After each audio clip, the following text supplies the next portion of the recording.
Eu fui convidado, junto com outros painelistas, para uma sessão magna do chamado Grande Oriente aqui do DF, para debater o sistema prisional, mazelas e soluções. Por questões de responsabilidade e compromissos aqui no Parlamento, que ficamos até tarde, não pude comparecer à palestra magna Sistema Prisional, Mazelas e Soluções, evento chamado pelo Grande Oriente do DF, em especial as lojas maçônicas Bento Gonçalves, Cavaleiros da Ordem do Templo, Equidade e Justiça e Jardim Botânico. Nessa importante missão também estão somando forças o Rotary Internacional e a União Planetária, que é liderada pelo ex-constituinte, meu amigo, Ulisses Riedel.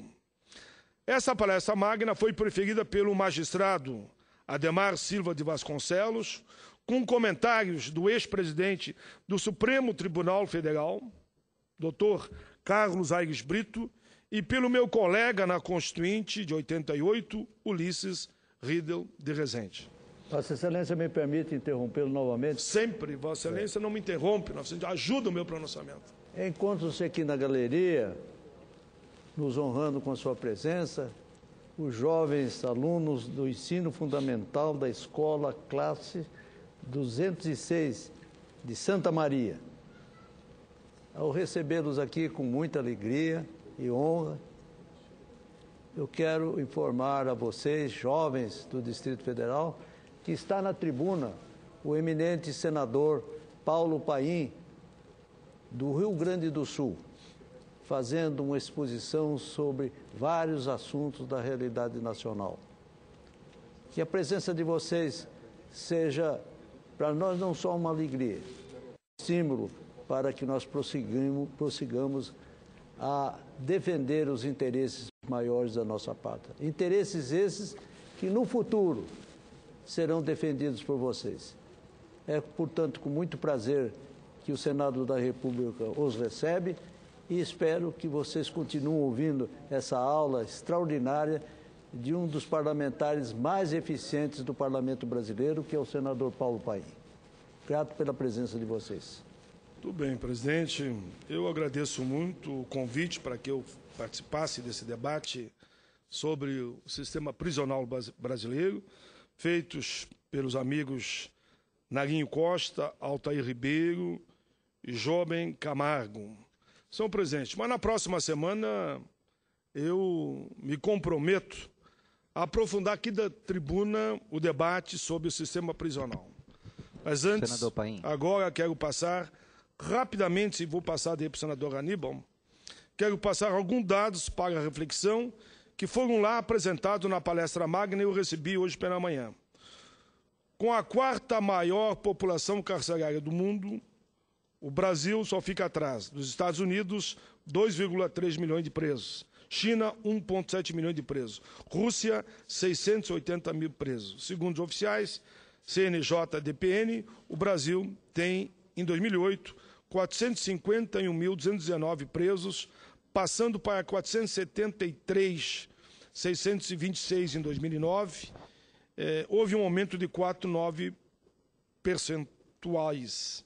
70% dos presos do Brasil praticaram crimes contra o patrimônio, 22% crimes de tráfico de entorpecentes. O índice de punição é inferior a 10%, destacando-se que em 2007 apenas 0,63% dos presos praticaram crimes contra a administração pública. Senador Aníbal Diniz, com alegria enorme, uma parte de Vossa Excelência, para que também as galerias saibam, senador Aníbal é um grande senador da República, do Acre, e que já foi primeiro vice-presidente da Casa. Senador Aníbal, com a palavra. Obrigado, senador Paim. Vossa Excelência trata de diversos assuntos ao mesmo tempo e eu estava ouvindo o início do pronunciamento de Vossa Excelência, que tratava especificamente do quanto está assustador no Brasil essa escalada da violência contra a mulher. Fiz um reflexo até no mundo. No mundo também. O seu projeto vai nesse sentido e pode ajudar a nível mundial, na minha visão. Exatamente, senador Paim. Eu gostaria de corroborar com o pronunciamento de Vossa Excelência no sentido de mostrar o quanto a gente se sente estarrecido por conta de um aumento de uma onda de violência de maneira inexplicável. Não tem psicólogo, não tem psiquiatra que possa esclarecer qual a razão de uma violência tão desenfreada contra a mulher e em que esses agressores se baseiam para justificar as suas atitudes. Vossa Excelência estava citando vários exemplos do marido que agride a mulher e acaba matando uma criança, depois uma outra situação de violência em que alguém, para cobrar uma dívida, mata os filhos. Quer dizer, uma escalada de violência como se houvesse uma legião de demônios agindo na cabeça dessas pessoas, não se sabe exatamente o que é. Esta semana, o Acre também ficou estarrecido com um episódio. Duas pessoas, dois personagens, enquanto um agredia uma jovem, o outro filmava. E depois postaram na internet com um ar de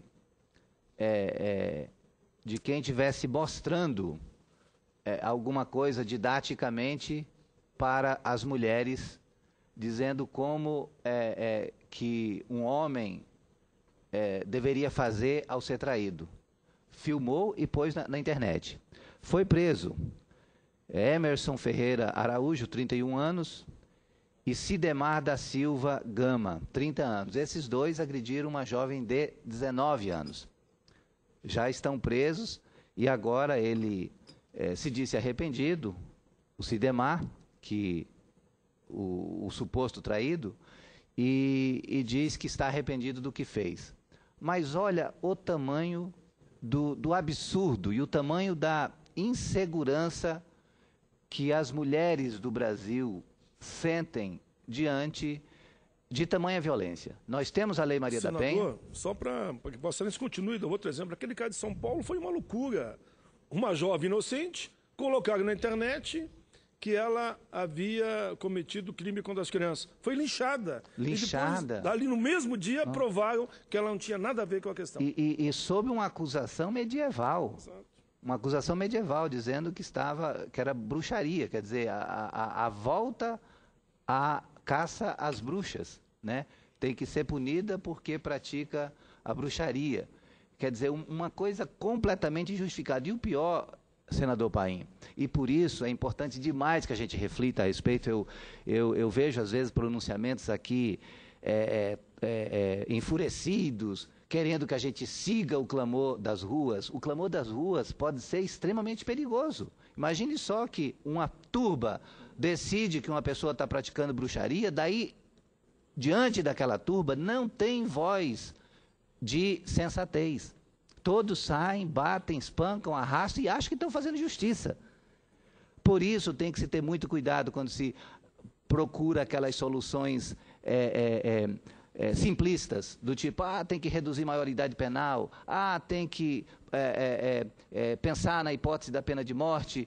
Por quê? Porque a população, em certas circunstâncias enfurecida, ela toma atitudes que são completamente em desacordo com a legislação vigente e em desacordo total com o pacto mínimo de convivência da sociedade. Mas, senador Paim, o que eu gostaria de trazer enquanto reflexão, porque esse assunto é um assunto tão complexo, tão difícil, que não adianta a gente imaginar que tem solução mágica para isso, porque eu imagino que é um problema que requer cada vez mais comprometimento das autoridades no sentido de buscar o melhor caminho.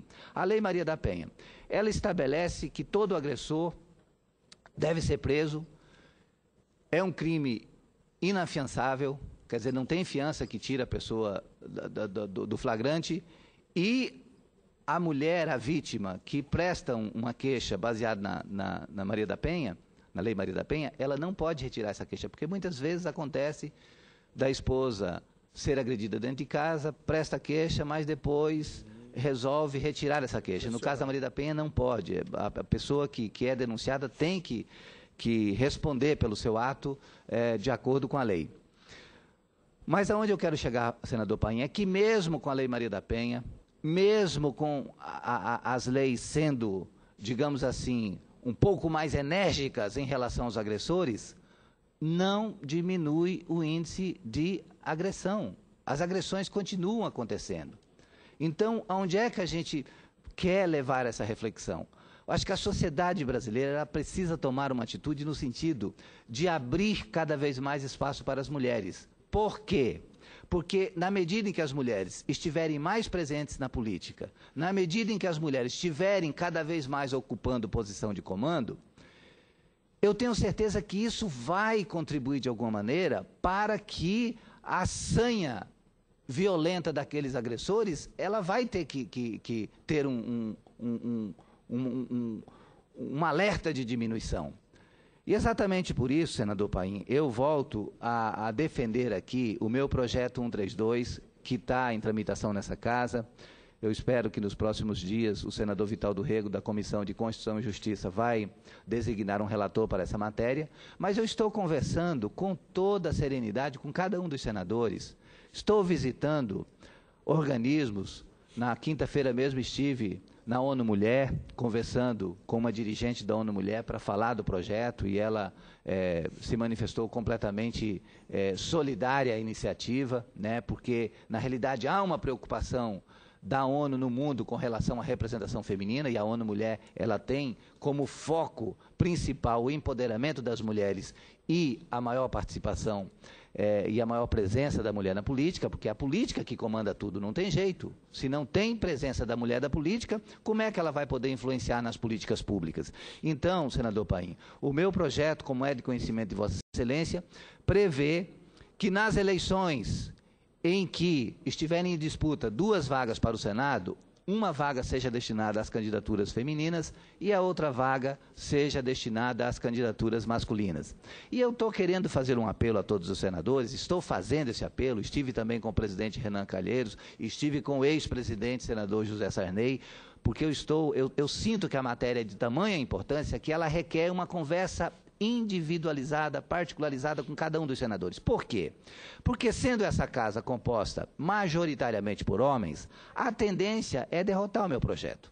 A tendência. Mas eu estou buscando, fazendo um apelo no sentido de que, se nós, homens, não tivermos a coragem, a ousadia de abrirmos mão de algum espaço em favor de maior participação da mulher, não vai ser a partir da representação da mulher, porque hoje aqui no Senado as mulheres representam 13%, na Câmara representam 9%. Como é que elas vão poder influir na decisão de uma maioria masculina? Então tem que haver uma conscientização dos homens no sentido de que nós temos que nos somar à luta por maior empoderamento das mulheres. E digo mais, senador Paim, se nós verdadeiramente amamos nossas mulheres, se nós verdadeiramente temos admiração por nossa mãe, se nós verdadeiramente temos admiração por Maria, que trouxe ao mundo num papel espiritual transcendental o Deus feito homem através de Jesus Cristo, se nós temos esse respeito, nós temos que provar isso,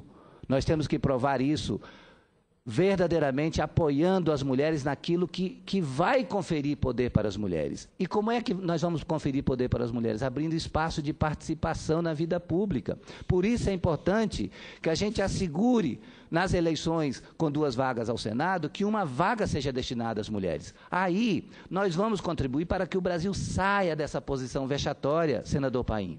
Hoje, o Brasil está na 158ª posição no ranking mundial de representação feminina no parlamento. Ou seja, nós estamos numa das piores colocações do mundo. Nós estamos atrás até dos países árabes, que têm a pior relação de gênero do mundo. E mesmo assim eles estão com a representação feminina melhor que a do Brasil no parlamento. E outro aspecto em relação à Câmara.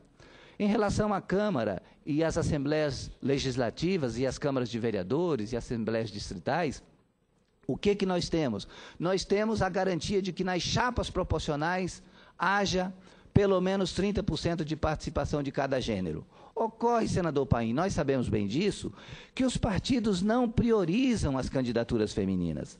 Não priorizam as candidaturas femininas. As chapas são compostas com as candidaturas, digamos assim, prioritárias, e depois, na hora de apresentar o registro no TRE, preenche com nomes de mulheres que, na maioria das vezes, são candidaturas pro forma, ou seja, só para atender a legislação. Não existe uma estratégia no sentido de fazer com que aumente a representação feminina no parlamento. Por quê? Porque a maioria das máquinas partidárias de todos os partidos do Brasil é comandada por homens. E não há uma preocupação nesse sentido. Então, senador Paim, minha proposta também para a Câmara e a nossa consultoria legislativa do Senado, que é a mais competente, incomparavelmente a consultoria mais competente no estudo e na elaboração das nossas propostas, está fazendo um estudo profundo para ver qual o mecanismo para que a gente assegure. Para que a gente assegure que o que é hoje 30% de candidaturas se transforme na Câmara em 30% de vagas efetivas, de cadeiras a serem ocupadas. Porque na medida em que nós tivermos uma Câmara com 513 parlamentares, 30% deles destinados, dessas vagas destinadas às candidaturas femininas, com certeza os partidos vão saber potencializar as suas lideranças femininas, com certeza vão ter um programa de formação e fortalecimento dessas lideranças e certamente também muitas mulheres que são muito competentes, que já ganharam notoriedade nos mais diferentes segmentos, seja das empresas, seja do judiciário, seja do Ministério Público, delegadas mulheres, quer dizer, aonde tem concurso público, que é medido competência pura e simples, as mulheres estão se equiparando e, em alguns pontos, até passando os homens. O que está faltando? Está faltando que elas tenham a representação que seja, digamos assim, que faça justiça à maioria feminina hoje da população brasileira. Nós temos uma maioria feminina, no entanto, nós temos uma subrepresentação no parlamento. E aí, senador Paim, nós aprovamos essa semana, com o apoio sempre muito competente de Vossa Excelência, o projeto que estabelece cota para o serviço público, cota racial. Veja só, para os concursos públicos no Serviço Público Federal, 20% destinado à raça negra ou parda. Por que foi tomada essa decisão? A presidenta Dilma tomou essa iniciativa de mandar essa matéria e a gente conseguiu a unanimidade do Senado. Nós conseguimos a unanimidade porque a população negra do Brasil significa pelo menos 51% da população. E hoje o negro no serviço público é menos de 30%. Então, nós temos que ter uma política afirmativa um certo tempo para que haja maior equilíbrio racial no serviço público. Daí eu faço o mesmo raciocínio, senador Paim, para a questão da mulher na política. Se nós temos hoje mais de 50% da população brasileira formada por mulheres, por que nós temos que conviver como se não fosse com a gente que dos 81 senadores, só 10 sejam mulheres? Dos 513 deputados, só 45 sejam mulheres. Se nós temos esse raciocínio e reunimos unanimidade para votar o projeto da cota racial aqui no Senado, por que nós não podemos, sob o mesmo argumento, sob a mesma preocupação, sob o mesmo signo da justiça, a gente também não possa votar o meu projeto para garantir que, nas eleições para o Senado com 2 vagas, a gente tenha uma vaga destinada às mulheres e outra vaga destinada aos homens. E aí, senador Paim, fazendo o desfecho aqui com a preocupação com a violência. Eu entendo, senador Paim, que a contribuição maior que a gente pode dar para o fim, ou para a diminuição da violência contra a mulher, é a gente conseguindo espaços de poder com a maior presença da mulher. Quando a mulher está mais presente nos ambientes de poder, com certeza isso faz com que o homem reflita no sentido de que a força física que ele tem a mais que a mulher não lhe dá o direito de sair praticando agressões, porque o mundo predominado pela força física não é o mundo da racionalidade, é o mundo da barbárie. E nós não podemos aceitar que a gente volte à barbárie com a força física prevalecendo sobre a racionalidade, e nós temos que mostrar que nós, humanos, nos diferenciamos das demais espécies animais, exatamente porque nós temos a capacidade de pensar, de refletir, nós temos espírito, nós temos alma. E isso não pode ser traduzido apenas na força física que sai por aí agredindo as mulheres por serem mais fracas, porque é, acima de tudo, uma atitude de covardia. Uma atitude de covardia, se prevalecer da força contra quem não tem força para reagir. Então, senador Paim, fica o meu à parte ao pronunciamento, à fase inicial do pronunciamento de Vossa Excelência, e logo a seguir vou fazer o meu pronunciamento também falando de uma agenda muito produtiva que nós tivemos lá no estado do Acre, com o governador Tião Viana, com o ministro das Cidades, o ministro Gilberto Occhi, tivemos também com o ministro da Integração Nacional, ministro Francisco Teixeira. Ontem fizemos um ato muito importante lá no Acre para a entrega de 392 casas do programa Cidade do Povo, do programa Minha Casa Minha Vida, da presidenta Dilma, né? E quero refletir um pouquinho sobre isso e também fazer um pouco de provocação, porque a oposição tem passado tanto a ideia de que a presidenta Dilma está caindo nas pesquisas e tal, e na realidade ela se mantém numa posição de dianteira. Ontem, nova pesquisa Ibope mostrou ela retomando 3 pontos percentuais, e para mim a resposta é uma só: aos discursos e as agressões, ela responde com trabalho, e o trabalho é o que é a fonte maior de credibilidade de um governo, e eu acho que nesse sentido é que a presidenta Dilma se mantém numa posição de dianteira no plano nacional. Então, muito obrigado por Vossa Excelência me conceder essa parte, e estaria aqui ouvindo atentamente o restante do pronunciamento de Vossa Excelência. Eu vou concluir cumprimentando a Vossa Excelência, e depois, com certeza, com a missão que nós estamos aqui hoje, eu participarei do seu pronunciamento também, com a parte, até porque concordo com a linha, a parte feita por Vossa Excelência, e que Vossa Excelência vai aprofundar depois na tribuna. Mas eu dizia aqui sobre a questão dos presídios, alguns dados que eu considero importantes. O prisioneiro típico tem entre 18 e 29 anos, com baixa escolaridade, afrodescendente, sem profissão definida, de baixa renda e mãe solteira. 93,4% são homens, dos quais 56% já foram condenados e estão cumprindo pena, e 44% são presos provisórios. 44% presos provisórios, aguardando o julgamento do seu processo, sem saber se são culpados ou inocentes. Apenas 17% dos presos estudam na prisão do próprio presídio. O sistema prisional brasileiro é hoje claramente inadequado, é reconhecido pelo próprio ministro da Justiça, não atende os objetivos nem de ressocializar e nem de punir. Portanto, nós temos uma grande missão. Temos que mudar esta situação. Já disse da tribuna e reafirmo hoje, um outro sistema prisional é possível. E lembro frase outra vez de Nelson Mandela: se quiseres conhecer a situação socioeconômica do país, visite os porões de seus